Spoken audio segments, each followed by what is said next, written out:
नमस्कार मित्रांनो, स्वागत आहे एजीएमपीएससी आपल्या युट्यूब चॅनलमध्ये. मित्रांनो, आज आपण 9 मार्च 2026च्या चालू घडामोडीचे प्रश्न आणि उत्तर पाहणार आहोत. मित्रांनो, 10 प्रश्न पाहणार आहोत, जे की 10च्या 10 प्रश्न आपल्या येणाऱ्या एक्झामसाठी खूप महत्त्वाचे असतील. त्यामुळे व्हिडिओला शेवटपर्यंत नक्की पहा आणि चॅनलवर नवीन असाल तर चॅनल सबस्क्राईब करायला विसरू नका.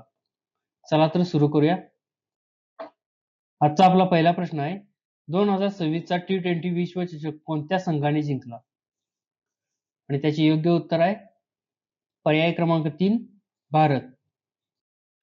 तर मित्रांनो, भारताने नुकतेच 2026चा T20 विश्वचषक न्यूझीलंडला 96 रनाने हरवून विजेतेपदावर नाव कोरलेले आहे भारताने. मित्रांनो, भारत आणि श्रीलंका यांनी या संयुक्तपणे या T20 विश्वचषकाचे आयोजन केलेले होते आणि भारताने तिसऱ्यांदा T20 विश्वचषक जिंकले आहे 2026चा.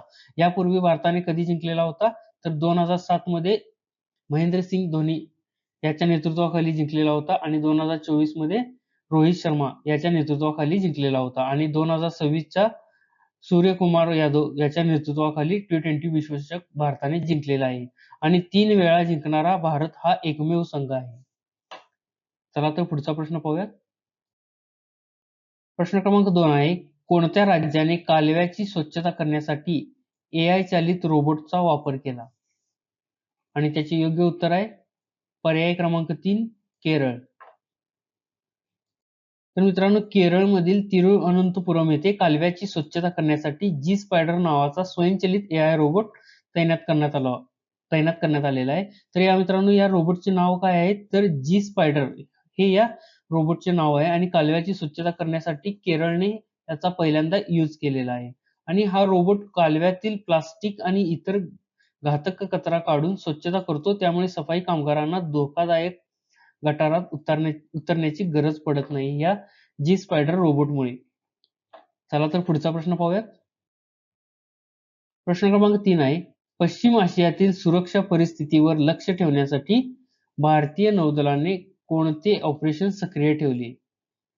आणि त्याचे योग्य उत्तर आहे पर्याय क्रमांक 2 ऑपरेशन संकल्प.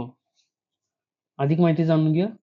तर मित्रांनो, हे ऑपरेशन संकल्प काय आहे ते पाहूयात आपण. तर ऑपरेशन संकल्प हे भारतीय नौदलाद्वारे पार्शियन आखात आणि ओमानच्या आखातात राबवले जाणारे एक महत्त्वाचे सागरी सुरक्षा अभियान आहे. काय तर ऑपरेशन संकल्प. आणि याची सुरुवात कधी झाली मित्रांनो तर याची सुरुवात 2019 मध्ये झालेली. आणि का सुरुवात झाली ती याची ऑपरेशन संकल्पाची तर ओमानच्या आखातात 2 तेल टँकरवर झालेल्या हल्ल्यानंतर भारतीय नौदलाने ऑपरेशन संकल्प त्यावेळी सुरू केलेले. आणि याचा मुख्य उद्देश काय आणि हे सध्या चर्चेमध्ये का आहे तर याचा मुख्य उद्देश आहे होर्मुझच्या सामुद्री धुनीतून जाणाऱ्या भारतीय व्यापारी जहाजांच्या सुरक्षिततेची हमी देणे आणि मध्य पूर्वेतील तणावाच्या परिस्थितीत भारतीय सागरी हितांचे रक्षण करणे हा या ऑपरेशन संकल्पचा प्रमुख उद्देश आहे. चला तर पुढचा प्रश्न पाहूयात. प्रश्न क्रमांक 4 आहे, भारताचा पहिला खासगी ऑर्बिटल रॉकेट विक्रम-1 कोणत्या स्टार्टअपने विकसित केला आहे? आणि त्याचे योग्य उत्तर आहे पर्याय क्रमांक 2 स्कायरूट एरोस्पेस. मित्रांनो, नुकतेच स्कायरूट एरोस्पेसने हैदराबादमधील इन्फिनिटी कॅम्पसचे उद्घाटन करून विक्रम-1 नावाचे हे भारताचे पहिले खासगी व्यावसायिक ऑर्बिटल रॉकेट सादर केलेले आहे. मित्रांनो, कुणी हे खासगी व्यावसायिक ऑर्बिटल रॉकेट सादर केलेले आहे तर स्कायरूट एरोस्पेसने. आणि कोठे हे उद्घाटन झालेले आहे याचे तर हैदराबाद येथे याचे उद्घाटन झालेले आहे. आणि ह्या विक्रम-1चे स्पेशालिटी काय आहे तर विक्रम-1 हे उपग्रह पृथ्वीच्या कक्षेत नेऊ शकतो. उपग्रहांना पृथ्वीच्या कक्षेत घेऊन जाऊ शकतो आणि हा प्रक्षेपण भारतातील खासगी अंतराळ क्षेत्रातील खूप मोठा टप्पा मानला जातो. चला तर पुढचा प्रश्न पाहूयात. प्रश्न क्रमांक 5 आहे, भारतीय तटरक्षक दलासाठी ALH-MK3 म्हणजेच की MR हेलिकॉप्टर खरेदीसाठी संरक्षण मंत्रालयाने कोणत्या कंपनीसोबत करार केला? आणि त्याचे योग्य उत्तर आहे पर्याय क्रमांक 3 हिंदुस्तान एरोनॉटिक्स लिमिटेड. त्याची अधिक माहिती जाणून घेऊया. संरक्षण मंत्रालयाने भारतीय तटरक्षक दलासाठी 6 ALH-MK3 हेलिकॉप्टर खरेदीसाठी हिंदुस्तान एरोनॉटिक्स लिमिटेड HAL या कंपनीसोबत किती कोटी रुपयांचा करार केला तर 2,901 कोटी रुपयांचा करार केला. कुणासोबत तर हिंदुस्तान एरोनॉटिक्स लिमिटेड म्हणजेच की HLA बरोबर. आणि कोणते हेलिकॉप्टर घेण्यासाठी तर ALH MK3 या हेलिकॉप्टर खरेदीसाठी हा करार करण्यात आलेला आहे. आणि या हेलिकॉप्टरचा वापर कशासाठी होणार आहे तर मुख्यत्वे करून सागरी सुरक्षा आणि गस्तीसाठी या हेलिकॉप्टर्सचा वापर केला जाईल. चला तर पुढचा प्रश्न पाहूया. प्रश्न क्रमांक 6 आहे, भारतातील अधिकृत आधार केंद्र नकाशावर दाखवण्यासाठी UIDAI ने कोणत्या कंपनीसोबत भागीदारी केली? आणि त्याचे योग्य उत्तर आहे पर्याय क्रमांक 2 गुगल. तर मित्रांनो, नुकतेच unique identification authority of India म्हणजेच की UIDAI ने अधिकृत आधार केंद्रे शोधणे सोपे करण्यासाठी गुगल सोबत भागीदारी केलेली आहे. तर मित्रांनो, कोणाबरोबर UIDAI ने भागीदारी केलेली आहे तर ती गुगल सोबत भागीदारी केलेली आहे.